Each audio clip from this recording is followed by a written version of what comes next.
Welcome to the Real News Network. We're in San Francisco at the Momentum Conference of the Tides Foundation. And joining us now is Benjamin Jealous. He is the youngest president and CEO of the NAACP. Thanks for joining us. Thank you. It's good to be here. So it's a bit of a hoot to interview someone so young who's leading one of the biggest organizations and one of the more influential in the country.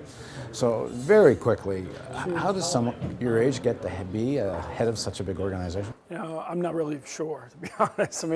I started out as a organizer in Harlem with the NAACP Legal Defense Fund when I was 18 years old. And I started out as a volunteer organizer running voter registration drives when I was 14 with the NAACP back home in California.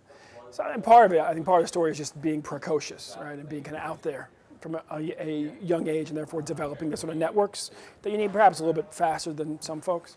But also the organization was very clear that they wanted somebody who was in their 30s or early 40s.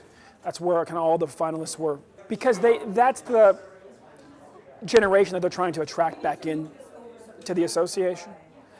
Was it a political choice to, as an African American involved in politics, there is a wide spectrum of where you can choose to work. NAACP, normally considered one of the more centrist places to be. Have you gone there with kind of certain expectations? Did they reach out to you to try to attract the kind of new constituents? We have changed this country radically over the last 100 years. And we've done it by staying very much in the groove of the dream and the best tradition of this country, of out of many come one, that we should be one nation with one level of opportunity for all people, a dream of being able to improve yourself that's within everybody's reach. And I think I decided a long time ago that's what's worked, and that's what can work, and it's actually the changes that it creates within the span of a generation are often huge. Right now we're focused. Black kids are 1 out of 7 kids in the country. They're 7 out of 10 youth AIDS infections each year. Our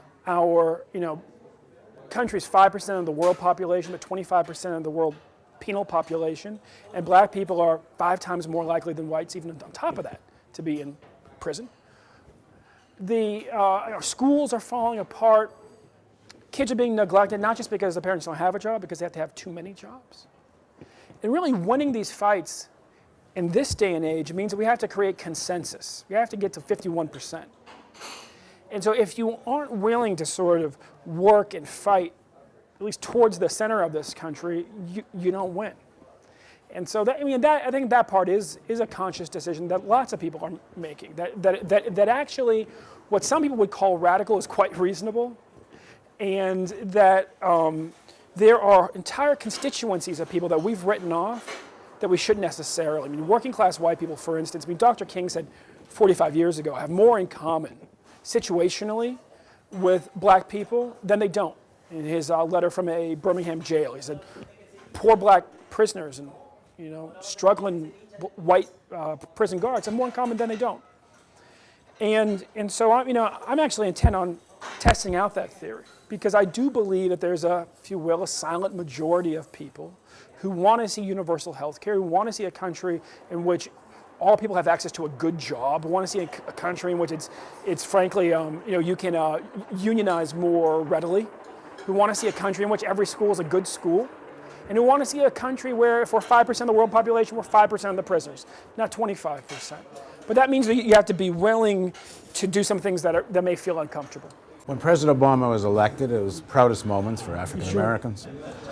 But when you start judging what's been happening in terms of policy, and you look at some of the litmus test issues, it's getting very ambiguous at best whether some of the litmus test issues for a lot of people who bought change we can believe in. So, for example, you mentioned unionization. Right. It looks like EFCA is getting extremely watered down. They may have to give up on card check. This is the unionization legislation. Right. Healthcare reform, and now it's becoming a question of, was there even going to be a public option? Never mind, is there going to be robust or something more akin to single payer? Right.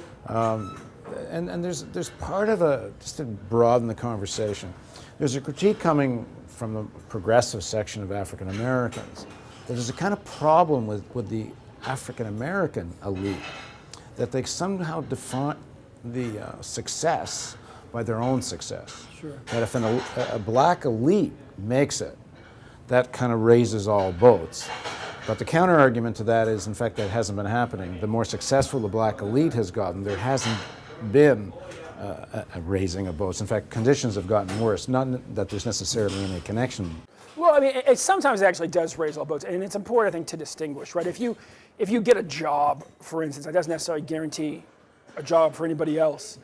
But if you create a company, so right now, for instance, with GM downsizing rapidly, there's a number of very wealthy, powerful, black-owned companies that were created as subsidiaries to the car industry that are being hit, and with it, hundreds of good-paying jobs for other black people. And so it's, I think it's important these times. One of the things that we're doing internally is trying to figure out how we build the sort of wealth and power in the economy that actually does, if you will, pour down, not trickle down, but pour down to the, so that one man building a company means 800 people get good jobs. The same time with, Obama, we have to be careful. On the one hand, it's been 6 months or 7 months, and we've seen some very significant, a series very quickly of significant victories. The Lilly Ledbetter bill, which made it easier for women to fight for fair pay. The S-chip, which got health insurance for millions more children in this country. We also have to recognize that while some of these victories are sort of the right kind of reorganizes and gains more influence in the process, and Obama perhaps gets slowed down a bit by the weight of just the size of the agenda, that some of these victories are going to have to be improved over time, just the way Social Security was. When Social Security was passed, 85% of black people were excluded. There were very significant progressive critiques of it at the time, and it's, but it was created, and then we could improve upon it, and decade after decade, it's gotten better. The same thing is probably likely to be the case with health insurance. We're going to get something that's significantly better than what we have right now, but it's nowhere near where we want to be, and we're going to have to fight again and again. But because we've got something that we can improve upon, because the foundation is there, we'll all be better off 10 years from now than we would have been.